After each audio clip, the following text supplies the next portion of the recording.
Greetings and salutations, Seahawks Palaver back. After a long layoff, we are back here in the 2023 offseason. Last I left us off, I was uh, accepting my defeat in the Geno Smith debacle, where I was not happy that we had resigned him. I didn't think anything would amount to him. I thought he was mediocre at best.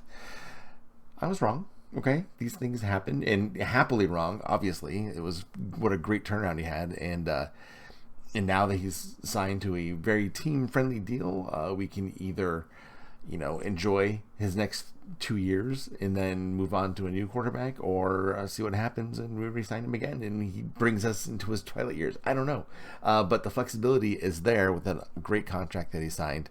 Really bet on himself that he's gonna repeat these performances and best them a little bit to reach his incentives.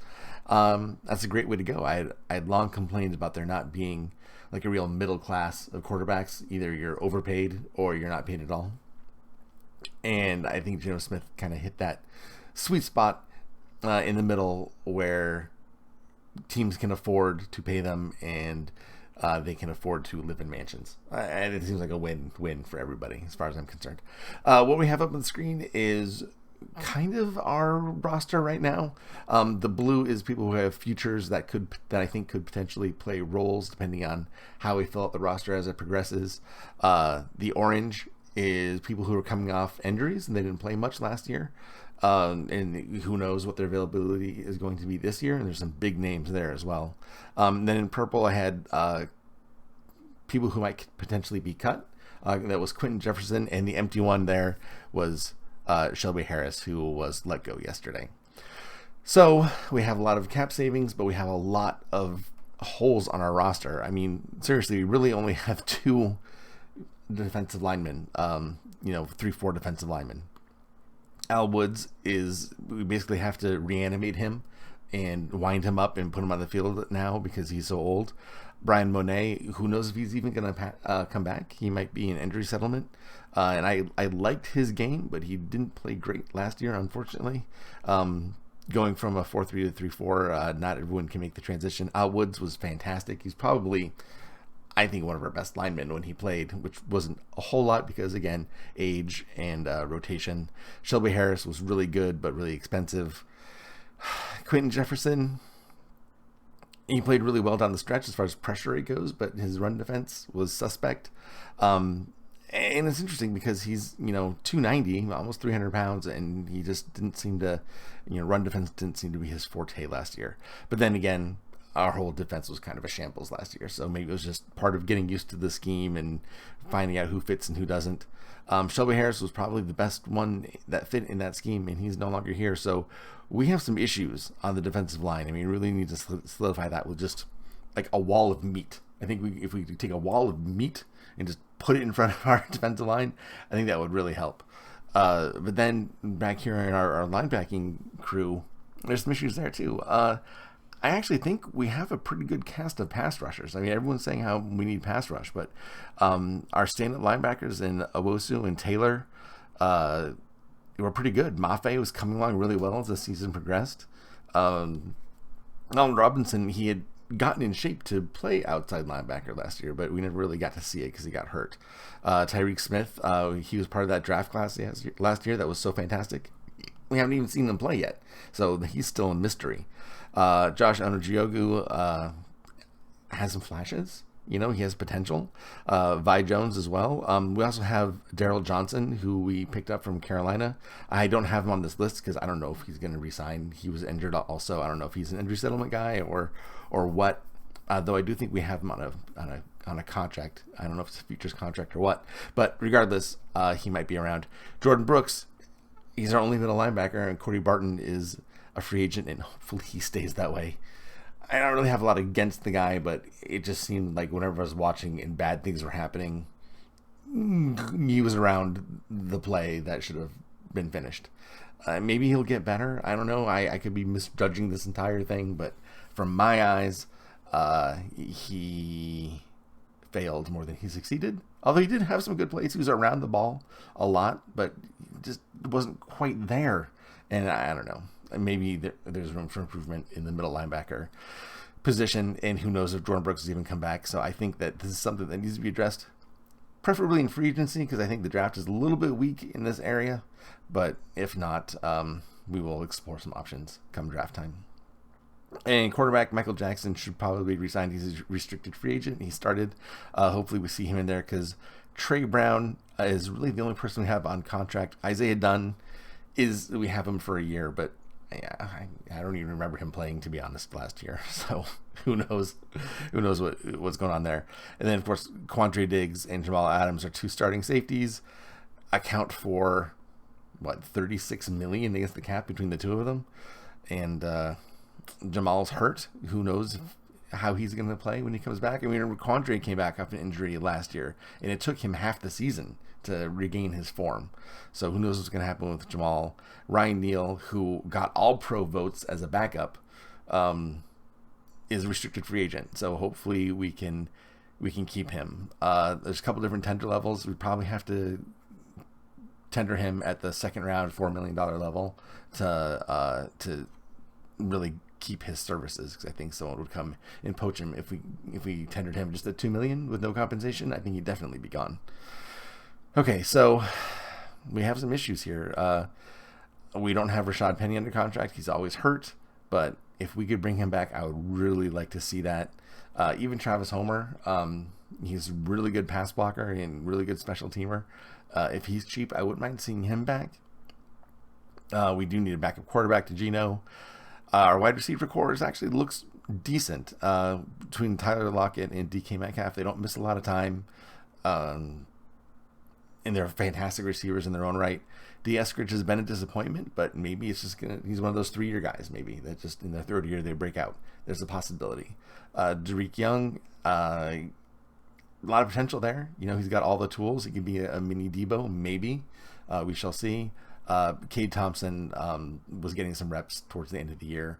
He's under contract. We'll see what he has. I was very excited about him when we signed him as an undrafted free agent a couple years ago. But I was thinking maybe he'd be really good in the return game, and he hasn't really filled that role. I kind of thought that's where he would be, but we did have Igwebuike, who hopefully we bring him back, because he was a revelation in the return game towards the end of the year there. Tight ends, Disley's always hurt. Noah Fant is last year. Colby Parkinson is last year. And then Tyler Mabry is someone who doesn't play a whole lot. So even though this seems strong and we got a lot of great production out of the tight ends last year, the future is very murky in this group. Offensive line is finally a strength, right? After so many years of Russell Wilson running for his life. Maybe some of that was on him, sure, with the way he plays. But getting Charles Cross and Abe Lucas in one draft to solidify in those bookend positions was a revelation. That was really good to see. Damian Lewis, I was always a better right guard than left guard, but what do I know? He's still holding down left guard, I guess. We re-signed Phil Haynes to a larger contract than I thought we'd have seen for someone who split time and then was hurt a lot. But the coaches see something in him, I guess, so hopefully that he can come through. But we really don't have a center. We do have Joey Hunt on a futures contract. He's tiny. We thought Austin Blythe was small, and Austin Blythe wasn't all that small. And Joey Hunt is a smurf compared to him. So we shall see. And then I like Stone Forsythe and Jay Curran. They're fine as backups, although I wouldn't want to see them with too much extended playing time, if you know what I mean. So we have room here. We definitely have room. In this offseason, we have some cap space. I wonder what they're going to do with all this cap space. I'm interested. There's been talk about a Bobby Wagner reunion. And again, our middle linebacker spot is looking really grim. But I don't know that, at the tail end of his career, I mean, it would be fun to see him, finish out his career in Seattle. But, I don't know. There's no guarantee that he's going to play as well as he did in the games he played against us last year, right? Which were, I think, his best games in the season came when he was thirsting for revenge. So that's what we have here. Let's go into the draft if I can find it. Whoops, that's not it. And now we come to the draft portion of our program, where the AI has decided that Bryce Young is the number 1 pick for Carolina after they made that blockbuster deal with Chicago to move up from 9 to 1. They've selected Bryce Young. Interesting. I probably would have gone CJ Stroud. I think CJ Stroud and Bryce Young are very similar talent-wise, but Bryce Young seems to have the body of a tennis player, and I just don't know how much he's going to hold up. It remains to be seen. Yeah, I know that there are a lot of more diminutive quarterbacks in the league today that have played just fine.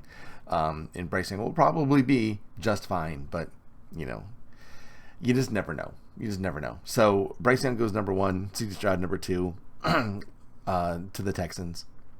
Will Anderson, a great pick for Arizona. I assume they would probably trade out of that, but we're not going to do trades in this draft. And then Anthony Richardson goes to 4 to the Colts. I guess it makes sense. New Colts coach strengthened, coached Hurts last year, and there's a lot of similarities between Anthony Richardson and Jalen Hurts. But Anthony Richardson has just not played enough. It's not going to be a Patrick Mahomes situation where he sits for a year behind Alex Smith and is great from the moment he steps on the turf. Anthony Richardson hasn't played a lot, and he needs to play a lot more, right? I don't know if he's going to have the same career trajectory as, say, Josh Allen, who was also a little bit scattershot when he was drafted and needed a full 2 years before, putting it all together. That's what it's going to take. I hope Indianapolis can wait, suffer the growing pains that Anthony Richardson is undoubtedly going to go through. But ultimately, I think he'll be successful. I think he'll be able to put it together. He's made enough great plays to see that he has it he has the capacity to do it. He just has to be more consistent. And good luck with Indianapolis going through that process. I think it's going to be a while before Anthony Richardson pays dividends for the Colts. That's just my opinion. That leaves us with Will Levis or Jalen Carter as the top 2 talents on the board. And what do you say to something like this? Will Levis is a fantastic talent, an incredible arm, puts mayo in his coffee and eats bananas with a peel on. Will you take that eccentricity with someone who has, rocket launchers attached to his shoulders? Maybe you do. I think he played really well in 2021. Had some issues last year with talent surrounding him. And then pushing, to rescue games at the end. And I think that contributed to some poor play. But Jalen Carter, you saw our depth chart. We have no defensive linemen. We have Al Woods and Quentin Jefferson, and that's it. And Jefferson isn't really even all that good. And Al Woods is a vampire, apparently, in Methuselah. So what to do? Gino has a nice 3-year contract. It's just kind of designed as a bridge, or he can hit all those incentives, and we wouldn't want to put another quarterback in, right? He was already in the Pro Bowl last year and hitting all of his escalators and incentives. Getting that extras just means that he would play all that much better for us. So what do we do? Just say thank you for playing so well, Gino. Now we have our young quarterback we have to put in. And it puts us in a little bit of a predicament. But Gino is, getting up there in age, and maybe he only has one more great year in him, and then the inevitable decline kicks in. We don't know. There's no way to say. Do we prepare for the future now, or do we go with Jalen Carter, who didn't even want to hang around an accident sign where his teammate died? Yeah, I don't know. Someone who's more worried about their future. And I can't look into his head, but someone who's like, if I stay at this accident, it might affect my draft position. I can't handle that. That's just something that does not sit well with me. So until we hear more, maybe more will come out. It's either Will Levis or Tyree Wilson, right? And I think that in this case, this time, I'm going to go Tyree Wilson. It wasn't easy. But I know now we have Quentin Jefferson, Al Woods, and Tyree Wilson. So at least there's that. And now at pick 20, Kalijah Cansey. Miniature Aaron Donald, but he has turtle arms. I don't know if he's going to have the kind of success he needs to have. In a foot race, he can beat the offensive lineman in front of him, but can he keep them clean off his breastplate? I don't know. So as much as I love Kalijah Cansey, I don't know if I can take him at this spot. And I just don't know if his short arms, I don't know how it's going to affect him. I just really don't. Joey Porter Jr., who I love, doesn't really have a whole lot of ball skills, which I know that, kind of our defense is predicated on wanting to get turnovers. I don't know if he would provide that. Dalton Kincaid, great tight end, but I don't think this is the spot for him right now. Deontay Banks. Nolan Smith. I think either here's Nolan Smith or Zay Flowers. And I think that I really want to take Zay Flowers. I really do. But Nolan Smith, was excited to be a Seahawk at the Combine. He all wanted to play, and we could definitely use him. Like I said, we have Boye Mafe, we have Darryl Taylor, we have Uchenna Nwosu already kind of playing that position. Alton Robinson, who I just want to get on the field, coming off an injury. Tyreek Smith. We are actually kind of loaded at that position, but I don't know if anyone can play the run that Nolan Smith can. He is really good at getting to that edge and setting it. Just beating everyone there. He runs a 4.3. But Zay Flowers. Nolan Smith. All right. So I have a feeling that at this spot, I'm going to have to go. Even though Josh Downs is here, again, it's like Zay Flowers version 2.0. DeJuan Jones, I would love to have him and Abe Lucas see who could be a better tackle, who could be a better guard. That would really solidify our offensive line. Even Tanner McKee, if we solidify our offensive line further on down the road, a quarterback who just kind of sits in the pocket, rooted there like a sequoia, might even be successful with a strong offensive line. But Mazi Smith, man, again, I know this is a lot of defensive linemen in a row, but I got to do it. They had to bring in new weight machines just for him because the 600-pound torsion ones weren't cutting it. So they had to bring in 800-pound ones just for Mazi Smith. Yeah, he had a firearm possession thing, but he had the paperwork. He just didn't submit it right. I think I'm less concerned with that than abandoning dead people at a site of an accident.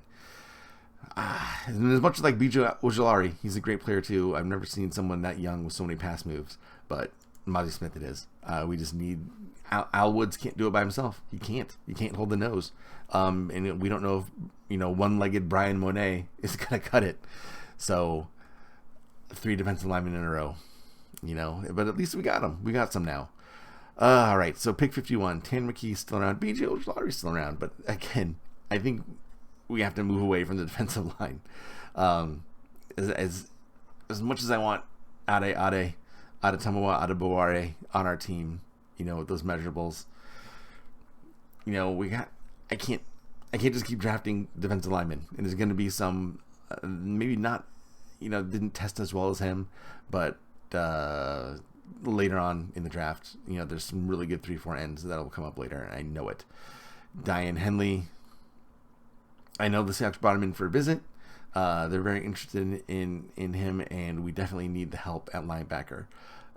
He's a bit weak in coverage, though, so I again, that's, in our division, with all the Rams and 49ers, with all those underneath routes that are constantly in those crossers that eat us up, we really need someone better in coverage, and this seems to be a little bit of a weakness of his, despite how active he is. It doesn't seem to be a strong part of his game. So maybe we go center. We don't have a center. We only have Joey Hunt. So maybe Luke Whippler. This is the time to draft him. Yeah. I think that's what we're going to have to do. We'll go center. Trenches. All right, now we have a long way to go before we hit 83. And we have Tank Dell here. We still need that third wideout. Joe Tippmann's still here. We maybe could have gone another direction instead of Luke Whippler. But I'm still okay with Luke Whippler in the second round. Garrett Williams, Carl Brooks, Eli Ricks. I love Eli Ricks. What a gamer. But he's so much better in press coverage than he is in the zone. And we kind of play zone heavy scheme. There's Dorian Williams. This is the coverage linebacker that I really want on our team, but I think we can get him a little bit later. Let's see what are the wide receivers looking. Tank Dell, Michael Wilson. They brought Michael Wilson in, so they have some interest there. A.T. Perry, great player. was on the receiving end from a lot of Jake Hayner's passes when he was at Wake. Tyler Scott, Parker Washington, Jaden Green, Trey Palmer, Bryce Ford Wheaton. Tough. I think we might be able to wait. Let's look how the tight ends are coming. Tucker Kraft, Luke Schoonmaker, and Zach Kuntz. Zach Kuntz is very interesting. Tucker Kraft is great too, though. 6'5", 255, but Zach over here is 6'8" and 245. I think I might hold out a little bit and see if I can get him a little bit later. Although this guy's good too. 6'6", 250. Kind of splitting the difference between the two. Alright. Oh man, this is tough. This is tough. I think we can do Jamie Robinson. They brought him in for a look. He can play too high, and then come down. I think that'll be fine there. I think that'll be fine. Yeah, 122. Dorian Williams. Not even gonna wait about it.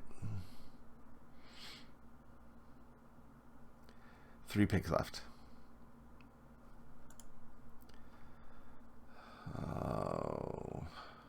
I'm going to do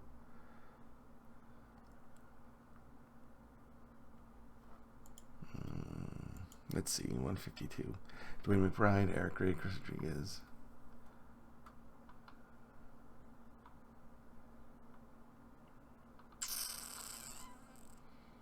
Dwayne McBride.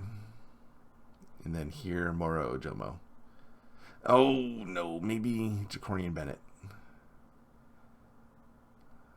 Oh. That's tough. Kobe Bryant's in the slot.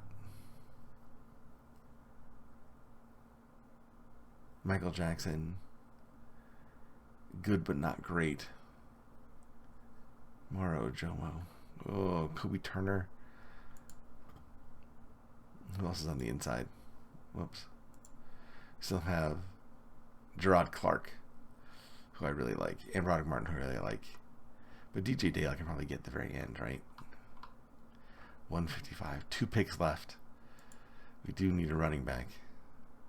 Oh, maybe we could just re-sign Rashad Penny. Man, that's tough. Jacorian Bennett.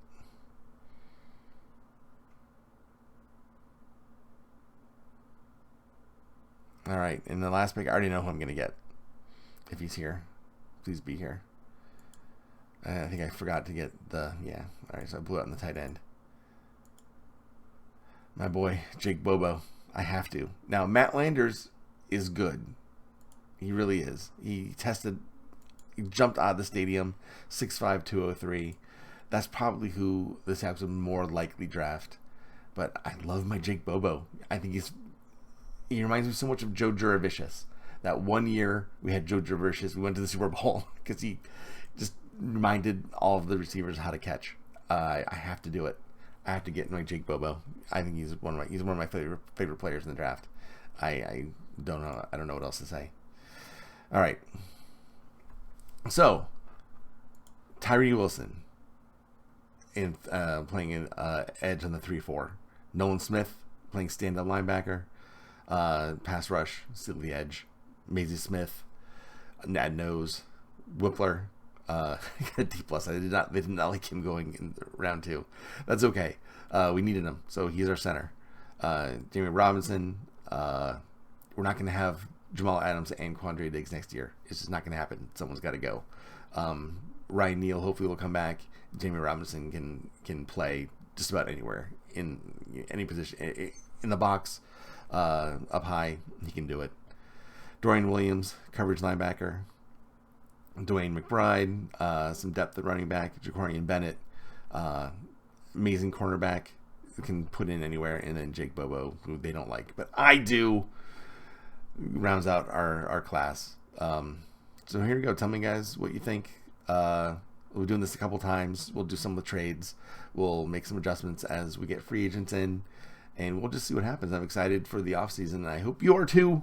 And I hope we stick around a bit and we can take this journey together. These are all players that I really like. I kind of have a feeling that the more drafts I do, I just kind of take the same players over and over again because I really do like these guys. The only difference is somewhere in here, I like to have a different type of player than Dwayne McBride. He could be a nice bell cow, nothing against him, but I think maybe like a faster guy like Sean Tucker or Israel Abanikanda was someone that I'd like to see. But draft board didn't fall my way this time. Maybe next time. But Dwayne McBride's still pretty good. I'm happy with this draft. If it looked anything like this come April, I'd be a happy camper.